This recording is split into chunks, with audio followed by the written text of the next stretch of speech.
25. maj. Božji naum u skretanju sa puta. I što god htjednete reći ili učiniti, neka sve bude u ime Gospodina Isusa. Po njemu zahvaljujte Bogu Ocu. Kološanima 3:17.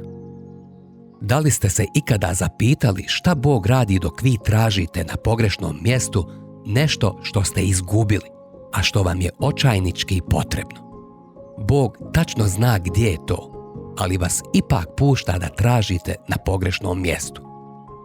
Jednom mi je zatrebao jedan citat za novo izdanje moje knjige Čežnja za Bogom. Znao sam da sam ga pročitao u nekom dijelu Richarda Wurmbranda. Mislio sam da se nalazi u njegovoj knjizi Ispružanje prema visinama. Znao sam da sam ga vidio na jednoj od desnih stranica, ali ga nisam nikako mogao pronaći. Međutim, dok sam tako tražio, pogled mi je zapeo za njegovu misao iz dnevnog čitanja koju je napisao za 30. novembar. Dok sam je čitao, rekao sam samom sebi: eto zašto te je Gospod pustio da tražiš citat na pogrešnom mjestu. Priča je savršeno ilustrovala to da ništa što radimo u Isusovo ime nije uzaludno, pa čak ni traganje za citatom na pogrešnom mjestu.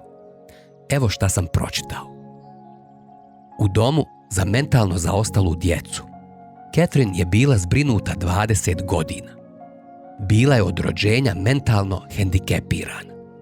Nikada nije progovorila ni riječ, već je samo vegetirala. Mirno bi zurila u zid ili bi pravila čudne pokrete. Cijeli njen život se sastojao od toga da pojede, popije i spava.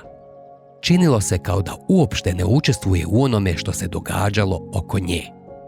Morali su joj amputirati jednu nogu. Osoblje joj je silno željelo dobro u nadi da će je Gospod vrlo brzo uzeti sebi. Jednog dana doktor je pozvao direktora i rekao mu da brzo dođe. Catherine je umirala. Kada su obojica ušli u sobu, nisu mogli vjerovati ni svojim očima ni ušima. Catherine je pjevala kršćanske pjesme koje je otprije čula i zapamtila, a koje su bile prikladne upravo za posmrtnu postelju. Stalno je ponavljala njemačku pjesmu Gdje da duša pronađe svoj zavičaj i mir.